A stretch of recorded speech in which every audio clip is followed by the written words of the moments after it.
Quando eu tinha 12 anos, eu decidi o que eu queria fazer na minha vida. Não era isso daqui, era algo mais elaborante, eu queria ser biólogo. Só que 2 meses depois eu descobri que eu tinha medo de cobra, e de réptil, e de pássaro. Eu tenho medo de bicho, resumindo. E de vaca? E de vaca também, vaca tem um negócio... Isso eu vou contar no outro show. Não, dá pra dar um adendo pra vocês aqui. Eu sou de São Paulo, mas meus pais são mineiros. E eu passei minha infância toda indo periodicamente para Minas. E aí minha mãe, como minha mãe e meu pai são criados em roça, eles não queriam que eu fosse um menininho que joga bolinha de gude no tapete, sabe? Que empina a pipa no ventilador. Eles queriam que eu fosse mais rústico, sabe? Eles não queriam que eu fosse um sertanejo universitário. Eles queriam que, sabe, um Pedro Paulo Alex. Eles queriam que eu fosse algo mais rústico. E aí minha mãe sempre me colocava uns roubados, umas coisas tipo, vai buscar leite com seus primos. E aí meus primos, eles fazem isso praticamente toda semana.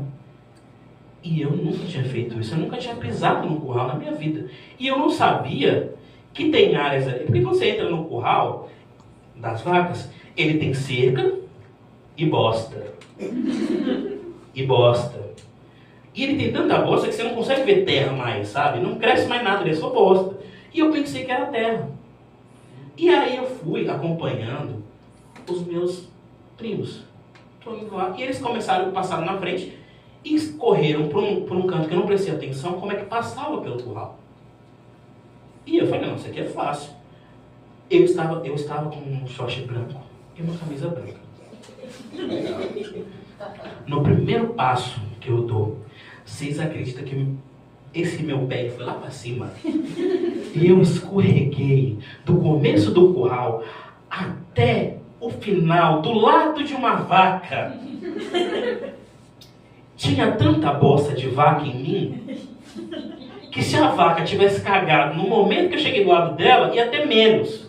Vocês têm uma ideia? E eu fiquei o caminho todo ouvindo meus primos dando risada de mim e cantando uma musiquinha que era um comercial da Havaianas. Porque meu chinelo estourou, obviamente, nisso. Eles ficaram 40 minutos, eu descendo no sol, aquele cheiro de bosta de vaca subindo, e eles cantando as anatômicas Só o Juninho Tem. É uma merda, eu tenho um trauma de vaca. Se alguém mugir do meu lado, eu já saio correndo. Terrível. Em casa não entra Toddy, só Nescau, porque tem vaca. Aos 12 anos, eu decidi o que eu queria fazer na minha vida. Eu entrei numa fase totalmente rebelde na minha vida. Totalmente rebelde, sabe? E aí, eu consegui tirar 13 notas vermelhas de 12 matérias. Eu repeti no recreio, pra vocês terem ideia. Juro pra vocês, juro pra você. E o que acontece quando você faz esse tipo de coisa? Quando você não estuda, recuperação. Né? E todo mundo aqui, eu acho que já passou por algum momento de recuperação, né? Se não repetiu de ano. A recuperação, ela funciona assim, para quem nunca teve, se deve. Para quem nunca foi para a recuperação. A recuperação é assim, o professor ele pega tudo que ele passou no ano, tudo assim, tudo. Toda angústia, raiva, depressão e ódio do aluno, e ele vem e desconta numa prova só. Eu terminei de fazer a prova, né, relativamente rápido, já era a 3ª vez que eu fazia. Vantagem de repetir. E aí ficou aquele climinha na minha escola. Eu preciso dar um contexto para vocês também. Eu estudei numa escola em São Paulo, que era a pior escola de São Paulo. A gente literalmente ganhou esse título da pior escola do Brasil. Era a única escola que aceitava repetentes, extremamente repetentes, e remanescentes da Fundação Casa. Minha escola era um caos. Minha escola era um caos. Na minha escola tinha um Renato. O Renato repetiu tanto de ano que chamava ele de Vale a Pena Ler de Novo. O Renato repetiu tanto de ano que ele levava o filho dele para a escola. O Renato repetiu tanto de ano que ele era o único que podia falar. Quando eu comecei aqui, isso aqui tudo era mato. O Renato repetiu tanto de ano que a mãe da professora deu aula pro Renato. O Renato repetiu tanto de ano que quando ele entrou na primeira série, ainda podia bater nas crianças.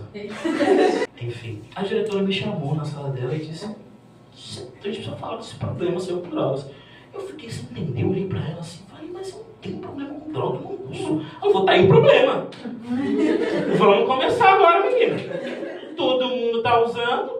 Ó, se você não entrar aqui amanhã com baseado bolado pelos seus pais, você não passa da porta dessa escola.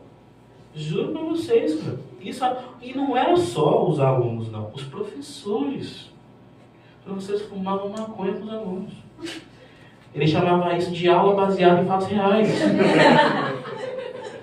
Todo mundo chapado, mas informado. E esse é o contexto da minha escola. Esse é o contexto da minha escola. Na minha escola tinha brincadeiras, que eu não sei se tem por aqui. Eu fiz uma breve pesquisa e não tem.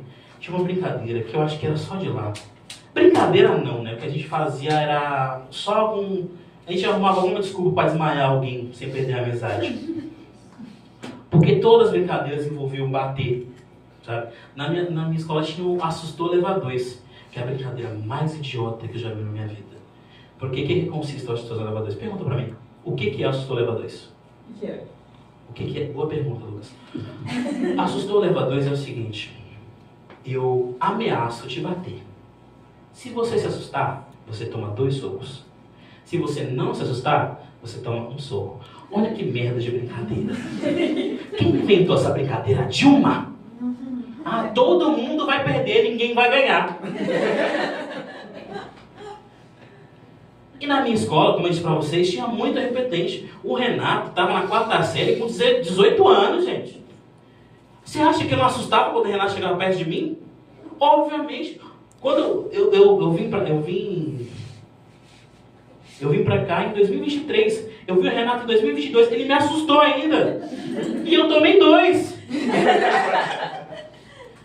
Então é um caos ali. Eu sobrevivi naquela escola, gente. Realmente. Mas aí voltando pro dia da recuperação. Eu tava lá. Naquele climinha. Sabe aquele climinha de final de ano? Todo mundo já teve esse climinha de final do ano, sabe? Que só tem os melhores da escola. Só a galera do fundão. Sabe, os futuros atendentes do McDonald's, os futuros atendentes do McDonald's, os futuros comediantes, essa galera que não termina o ensino médio. Tava essa galera boa assim, e aquele climinha e tal, e eu começo a olhar pela janela, discretamente olhando pela janela, e da janela, de baixo assim, eu vejo uma movimentação meio diferente. Eu olho, eram umas meninas do primeiro ano, que estavam produzindo o famoso nude. Naquele tempo não era nude, até porque a foto estava sendo tirada de um celular muito bom, o V3, você lembra do V3? Que ele tinha a câmera mara, quantos anos ele tem? 36. 36 anos, essa menina, você bebeu formal, o que é isso? Enfim, depois a gente conversa sobre isso. Vocês sabem como é que era a câmera do V3, né? Uma câmera maravilhosa se você quisesse cometer algum crime. Porque ela parecia muito uma câmera de segurança, sabe? E as meninas estavam lá tirando foto, o ano era 2003, era horrível. Elas estavam tirando foto ali. E, cara, imagina eu, na 6ª série, vendo mulheres mais velhas tirando fotos. Esse foi o melhor dia da minha vida, cara. Só perdia pra transformação do Goku em Super Saiyajin 3. Cara, era incrível, eu fiquei maravilhado vendo aquilo. Mas todo mundo aqui que é homem e esteve na 6ª série sabe que existe uma regra na 6ª série. Qual que é a regra, Lucas? Você não sabe, pergunte pra mim qual que é a regra. Qual é a regra? A regra é a seguinte, Lucas. Muito boa sua pergunta. A regra é a seguinte, Lucas. Se você não tiver uma testemunha, não aconteceu. Alguém precisa ver com você. Eu tinha uma testemunha. Chamei meu grande amigo Sutiã. Sutiã começou a olhar juntamente comigo. E em dado momento, eu não sei o que aconteceu, eu não sei se o Sutiã ficou empolgado, eu não sei se a alça soltou, alguma coisa. E aí ele bateu no vidro. No que ele bateu no vidro, as moças olharam para trás. E eu percebi uma coisa que eu não tinha percebido antes. Uma das moças era a filha do dono da casa onde eu morava. Eu não gosto muito de expor as pessoas. Eu não vou falar o nome dela, mas Priscila era maravilhosa. Só que Priscila também é uma lutadora de jiu-jitsu. Priscila ia acabar com a minha raça. E o ano era 2003, não estava na moda pra gente mulher ainda. E aí eu comecei a, pronto, ferrou, eu comecei a pensar em toda a minha curta vida ali, sabe? Todos os meus 13 anos eu tava pensando ali, eu falei, nossa. E eu sentei e o mundo começou a passar devagar pra mim. E eu pensando em tudo que eu podia ter feito na minha vida, né, cara? Eu podia ter tido filhos. Eu podia ter tido um emprego legal. Eu podia ter repetido a merenda. Mas eu não fiz isso. Eu fiz aquela merda. E eu saio pela porta da sala. E quando eu estou chegando ao pátio, eu sinto o peso da mão da morte sobre mim. Era a Priscila. Priscila me puxa para perto como quem está preparada para dar um golpe mortal em alguém. E ela chega bem perto do meu ouvido e fala palavras, senhoras e senhores, que eu não esqueci, que foram as seguintes. O que você quer para esquecer o que você viu?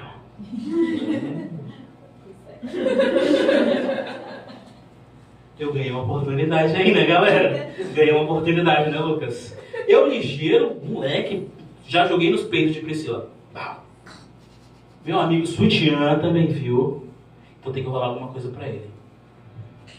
Aí olhou pra mim e falou, tudo bem, eu faço o que vocês quiserem. Ela era do primeiro ano, eu já disse isso pra vocês, né? Ela tinha por volta de 15 a 16 anos. Muito bonita. E eu, no alto dos meus 13 anos, virgem, bebê, tive a coragem de olhar para aquela moça extremamente linda, fonte de desejo de muitas pessoas, homenageada por tantos outros. Eu tive a coragem de olhar para ela e falar, eu quero R$20.